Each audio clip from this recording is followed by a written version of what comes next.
Welcome to শিক্ষা সংস্থান। আজকের আমরা আলোচনা করব WBSSC অর্থাৎ সেকেন্ড SLST 2025-এর ক্লাস 9-10 এর যে ইন্টারভিউ এবং ডকুমেন্টস ভেরিফিকেশন এখনো পর্যন্ত সম্পূর্ণ কমপ্লিট হয়নি বা ইন্টারভিউ শুরু হয়নি, তার যাবতীয় প্রসেস নিয়ে আজকে আমরা আলোচনা করব। তো WBSSC সেকেন্ড SSC SLST 2025 আমরা জানি প্রত্যেকে যে দীর্ঘদিন ধরে অর্থাৎ এপ্রিল মাস থেকে WBSSC ক্লাস 9-10 এর ডকুমেন্টস ভেরিফিকেশন, ইন্টারভিউ ডেমো ফুল প্রসেস বন্ধ ছিল। তবে বর্তমানে আবার WBSSC West Bengal school service commission 29 July থেকে 29 জুলাই থেকে কিন্তু আবার ক্লাস 9-10 এর যে তিনটে সাবজেক্টে ডকুমেন্টস ভেরিফিকেশন বাকি ছিল, ইংরেজি, ভৌত বিজ্ঞান, জীবন বিজ্ঞান, তার ডকুমেন্টস ভেরিফিকেশন শুরু করেছে। এবং এই ডকুমেন্টস ভেরিফিকেশনের সাথে সাথে একটা কথা বলে দিই, ইন্টারভিউ কিন্তু শুরু হচ্ছে আগস্টের মোটামুটি 7 তারিখ থেকে 15 তারিখের মধ্যে। কেন না, বিভিন্ন কলেজের অ্যাসিস্ট্যান্ট অ্যাসোসিয়েট প্রফেসরদের কাছে মেল চিঠি চলে এসেছে ইন্টারভিউ ডেমো 9-10 এর নিতে যাওয়ার জন্য, প্রস্তুতির জন্য। তো তাই যা প্রবাবিলিটি ডেট আগস্ট মাসের মোটামুটি 7 থেকে 15 তারিখের মধ্যে, ম্যাক্সিমাম হলে এটা 20 এর মধ্যেই কিন্তু ইন্টারভিউ এবং ডেমো শুরু হবে। নাম্বার 2, SSC SLST সুপ্রিম কোর্টের কাছে আবার নতুন করে পিটিশন জারি করছে, অর্থাৎ অ্যাপ্লাই করছে, পিটিশন করছে যে আগস্টের মধ্যে সুপ্রিম কোর্ট অর্ডার দিয়েছিল টোটাল প্রক্রিয়া কমপ্লিট করার, কিন্তু সম্ভব নয়, তাই আরো যাতে 2 থেকে 3 মাস সময় পাওয়া যায় তার জন্য আবেদন করছে। তাই যারা SSC SLST নিয়ে ভাবছিলেন যে কি হবে, প্যানেল ক্যান্সেল হবে, আগস্টের মধ্যে সম্ভব নয়, তাদের জন্য বলি 2025-এর SSC SLSTর কোনো প্যানেল ক্যান্সেল হচ্ছে না এবং কোন রকম প্রক্রিয়া বন্ধ হচ্ছে না। এবং আরেকটি কথা, ওবিসি কিন্তু এখানে 17%ই থাকবে, 7% নয়। যে 17% উপর ডিপেন্ড করে প্রাইমারি প্রত্যেকের ডকুমেন্টস ভেরিফিকেশনের জন্য 9-10 এর লিস্ট হয়েছিল, 11-12 প্যানেল লিস্ট হয়েছে, সেটাই কিন্তু থাকবে। এবারে আসি যারা এবারে 9-10 ডকুমেন্টস ভেরিফিকেশন যে সাবজেক্টগুলোর হয়ে গেছে, তাদের মধ্যে সর্বপ্রথম হয়েছিল হিস্ট্রি এবং ইতিহাস সাবজেক্টেরই কিন্তু সর্বপ্রথম ইন্টারভিউ এবং ডেমো শুরু হওয়ার কথা, ইতিহাস। তাই মোটামুটি যারা ইতিহাস, ভূগোল, বাংলা রয়েছেন তাদেরকে বলবো এখন থেকে প্রস্তুতি শুরু করুন, হাতে আপনার আর সময় বেশি নেই। তাই ইন্টারভিউ এবং ডেমো আমরা জানি SSC SLST 2025-এ কত মার্কস ছিল, 20 মার্কস। এটাই কিন্তু 20 মার্কস বরাদ্দ আছে, কারণ ওটার আর কোনো চেঞ্জ পসিবল নয়।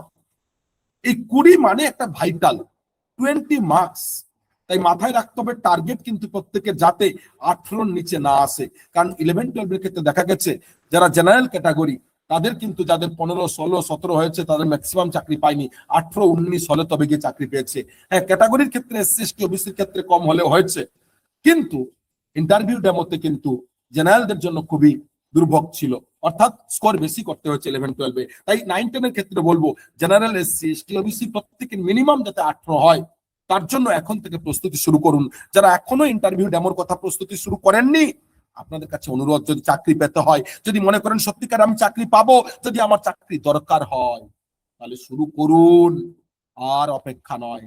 আর তার জন্য যেটা করবেন, কি করবেন, প্রথমত কি পড়বেন। নাম্বার 1, নবম এবং দশমের ক্লাস 9 and 10 এর আপনার যে সাবজেক্ট, ইতিহাস হলে ইতিহাসের, ভূগোল হলে ভূগোলের, বাংলা হলে বাংলা, ইংরেজি হলে ইংরেজি, বিজ্ঞান হলে বিজ্ঞান, অঙ্ক হলে অঙ্কের, প্রত্যেক সাবজেক্টের 9-10 এর যে বর্তমান নিউ সিলেবাস 2024 থেকে যে নিউ সিলেবাস স্কুলে হয়েছে, সেই নিউ সিলেবাস প্রত্যেকে পড়বেন। শুধু পড়বেন না, জলের মতন প্রত্যেকটা এরিয়া, নাম্বার 1। নাম্বার 2, আপনার গ্রাজুয়েশনে এবং যার যদি কেউ মাস্টার্স কারো থাকে, সেই গ্রাজুয়েশন এবং মাস্টার্সের টোটাল যা সিলেবাস আপনি পড়েছিলেন সেই সিলেবাসটাকেও পড়তে শুরু করুন। নাম্বার 3, আপনার SLST 2025-এর যে সিলেবাস ছিল 2016-র, সেই সিলেবাসটাকেও কিন্তু এখন থেকে স্টাডি করুন। এবং সাথে বিএড তথা প্যাডাগজি, একজন টিচার কিভাবে ক্লাসরুমকে কন্ট্রোল করবেন, সেই প্যাডাগজিক্যাল স্কিল নিয়ে যত ধরনের কোশ্চেন হয় সেগুলোকেও কিন্তু প্র্যাকটিস করুন। এবং এই ইন্টারভিউ ডেমো পুরো এরিয়াটা কিন্তু কমপ্লিট করার জন্য আপনাকে ইন্টারভিউ ডেমো বোর্ডে বেশি সময় দেবে না, এভারেজ 7 থেকে 8 মিনিট। ওখানে মোটামুটি প্যানেলিস্টে 4 থেকে 5 জন এইরকম থাকেন, 4 থেকে 5 জন। এর মধ্যে 2 জন মতন থাকেন সাবজেক্ট এক্সপার্ট, একজন থাকবেন প্যাডাগজি এক্সপার্ট, একজন থাকেন জেনারেল নলেজ জিকে এক্সপার্ট, একজন থাকেন মোটামুটি ওভারঅল। তাই আপনার সাবজেক্টের শুধুমাত্র সাবজেক্টের প্রশ্ন হবে, এটা ভুল। আপনাকে এভারেজ 7 থেকে 8 মিনিটের মধ্যে ডেমো দিতে হবে, 2 থেকে 2.5 মিনিট, ম্যাক্সিমাম 3 মিনিট। এবং তারপরে আপনাকে আপনার আগে সেলফ ইন্ট্রোডাকশন এবং কিছু কোশ্চেন মাথায় রাখবেন। এই কোশ্চেন গুলো কিন্তু ডেমো টপিকের উপর নির্ভর করে। এবারে 2025-এর 11-12 ক্ষেত্রে ইন্টারভিউ ডেমো কি হয়েছিল, এক ক্যান্ডিডেট নিজেরা সিলেক্ট করে নিয়ে এসেছিল, সেই ডেমো টপিক পড়িয়েছিল। কিন্তু 9-10-এর ক্ষেত্রে এই প্যাটার্ন চেঞ্জ হতে পারে, অনেকটা প্রাইমারি আপারের প্যাটার্ন হতে পারে। অর্থাৎ বলা হচ্ছে যে কোনো একটা টপিক সিলেক্ট করে আপনি এই টপিকটা পড়ান, এইরকম কিন্তু হওয়ার সম্ভাবনা রয়েছে। তাই আমরা বললাম 9-10-এর ফুল সিলেবাস জলের মতন পড়ুন। প্রত্যেকটা টপিক, প্রত্যেকটা এরিয়া, বাংলার ব্যাকরণ হলে, ইংরেজির হলে গ্রামার, অঙ্কের প্রত্যেকটা এরিয়া, জ্যামিতি, পরিমিতি, ত্রিকোণমিতি, প্রত্যেকটা এরিয়া, ভূগোলের ম্যাপ পয়েন্টিং থেকে শুরু করে প্রত্যেকটা এরিয়া জলের মতন পড়ুন। এবং যদি এই প্যাটার্নটা না করে তাহলে কিন্তু আপনাকে সাথে 2 থেকে 3টে ডেমো টপিক আপনাকে রেডি করে নিয়ে যেতে হবে 2 থেকে 3 মিনিটের মধ্যে। তার মধ্যে যদি মোটামুটি 2 মিনিট পড়াবেন এবং 30 সেকেন্ড সাম আপ করবেন কি কি পড়ালেন, এবং লেকচারশিপ মেথড। তাই যারা এখনো পর্যন্ত এসএসসি এসএলএসটি ডেমো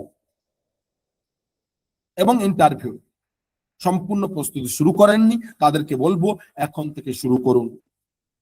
এবং যারা এসএসসি এসএলএসটির ইন্টারভিউ ডেমো নিয়ে এখনো বুঝতে পারছেন না কি করবেন, তাদের জন্য শিক্ষা সংস্থান নতুন SSC SLST mock demo interview course নিয়ে এসছে, যেটা অফলাইন এবং অনলাইন বোথ মোডে। তাই যারা অ্যাডমিশন নিতে চান তারা অবশ্যই আমাদের নির্ধারিত দেওয়া নাম্বার 8100447434 যোগাযোগ করুন। যারা এখনো পর্যন্ত আমাদের চ্যানেল ফেসবুক ফলো করেননি দ্রুত করুন।